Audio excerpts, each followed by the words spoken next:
Biski binila mo champion, kala mo rin, magka-champion ka na. Hindi rin eh. Kailangan ikaw rin ang tutuklas para mo sila mapakilis yung ibon.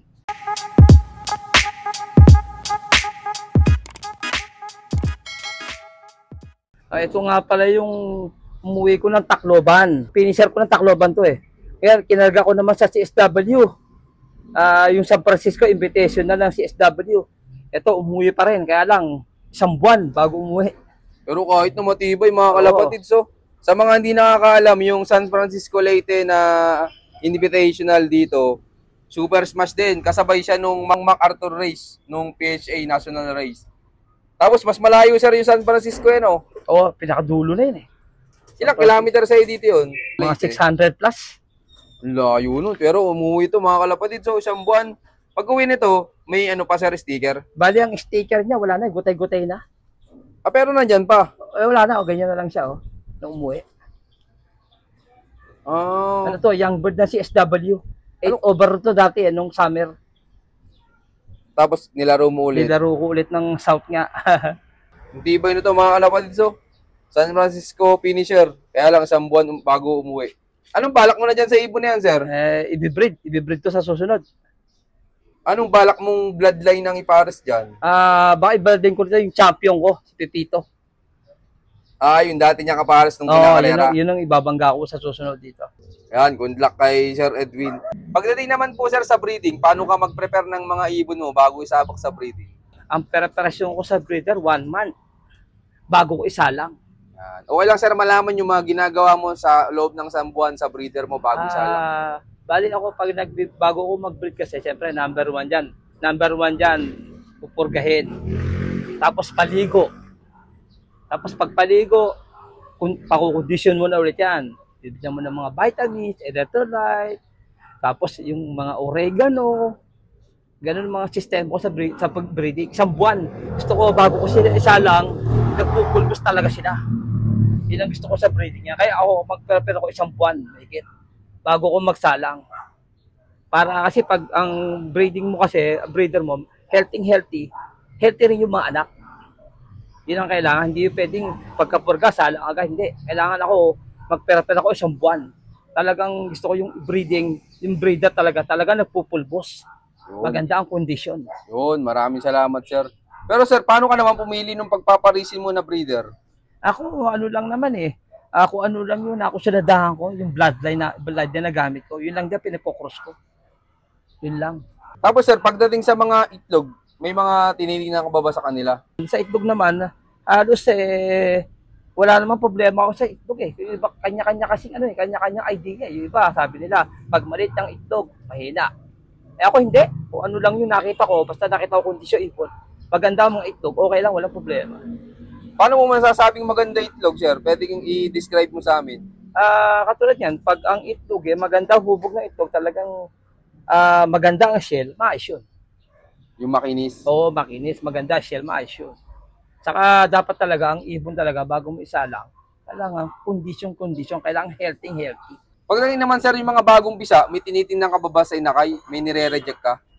Sa inakay naman, pag ganung minsan maliit yung isa, minsan ginagawa ko, hindi ko na rin binubuhay minsan. Kasi pag maliit, hindi rin lalakas, mahina rin yung ibon. Parang gusto mo sa inakay nung ibon, magsinglaki halos? Oo, kailangan sinlaki siya. Pag ganung maliit, hindi ko nilalaro. Ginagawa ko lang siyang stock. Hindi mo naman pala pinapatay? Oo, hindi ko pinapatay. Binubuhay ko pa rin, kaya ginagawa ko ng stock. Pero pag panlaro, hindi ko ginagamit. Gusto ko yung inakay, pare-parehas ang sukat. Pag dalawa sila, kailangan parehas healthy. Yun, maraming salamat, sir. Sa breeding naman, sir, ano mga gamit mong supplements? Sa breeding naman, ang gamit ko lang, electrolyte lang eh. Tapos yun nga, oregano, tapos honey, sa tubig lang. Basta ako tuwing lunay kasi, nag-oregano ako. Sabay na ng mga pangkarera mo? Oo, sabay-sabay na siya. Pag ako nagkanaw, totally, yung oregano ko, bine-blender ko lang. Sama-sama yung bawang. Tapos nga, pag blender ko, lagi sa tubig, lalagyan ko ngayon na honey. Hahaluin ko yun. Yun lang yung lulis ko.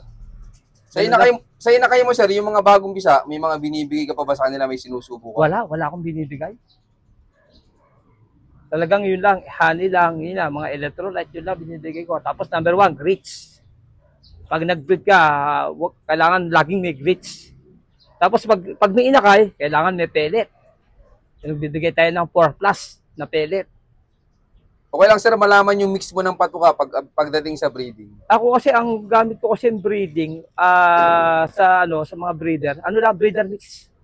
Tapos breeder mix niya, haluan ko ng konting sap, tapos pellet. Yun lang.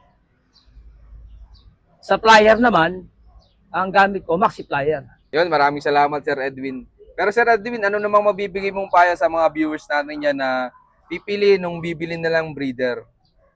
Siyempre, number 1, pag ikaw bumili ng breeder, kailangan bumili ka na sa mga nananalo. Number 1, kung ikaw gusto mong mag-alaga, gusto mo ring manalo, kailangan bumili ka na sa mga, alam mong mga napwesto, gada season, merong lagi silang pauwi, doon ka bibili sa mga ganong puncher kung gusto mo ring manalo. Saka siyempre, sabi nga nila, biski binila mo champion, kala mo rin, magka-champion ka na. Hindi rin eh. Kailangan ikaw rin tutuklas para mo sila mapakilis yung ibon. Ganun ang preparasyon. Hindi ka mo champion yung pinanggalingan mo, champion ka rin. Kailangan talaga tutuklasin mo at tututukan mo mabuti ang pag-aalaga para biski pa paano, malalaman mo na umuwi mo kalapate. Ganun kailangan. Yun, maraming salamat Sir. Pero Sir, ano naman mabibigay mong payo sa mga newbie na viewers natin dyan? Kung kayo ay may mentor at mabait yung mentor, yung mahusay, doon kayo makinig. Wag yung may narinig kayong ibibigay dito, ibibigay niyo. Wag yun. Kung ano yung sinabi sa inyo ng mentor, alam yung mentor mabait sa inyo, alam yung pumepesto yung ibon, dapat sundin nyo. Iwasan nyo yung, may narinig kayo, bibinigay nito, bibinigay nun, susundin nyo, wag ganun. Kailangan sa mentor kayo makinig. Kasi ang mentor natin, siyempre, sabagay, kanya-kanyang mentor yan, ha? Kanya-kanya. Pero siyempre, pag alam mo nananalo yung mentor na yun, makinig ka. Iwasan mo yung makinig sa iba. Kasi ang iba, minsan, nagagawa lang ng usap-usap yun. Kaya dapat makinig kayo sa mentor mismo. Saka sa derby naman, kailangan kung ano yung dating binigay nyo, huwag na ano-anong mga gamot na ibibigay nyo. Kung ano yung sinimulan nyo sa first lap, hanggang last lap, yun pa rin. Wala na kayo babaguhin doon. Ganun pag sa derby, hindi kayo pwede magdagdag, hindi kayo magbawas. Ako, kung ano yung dati kong binigay, yun lang.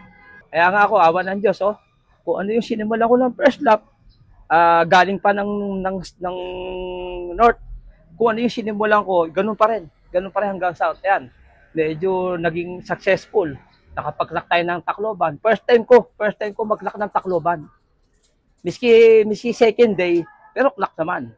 Tapos solo survivor pa sa Oo, tapos solo survivor pa.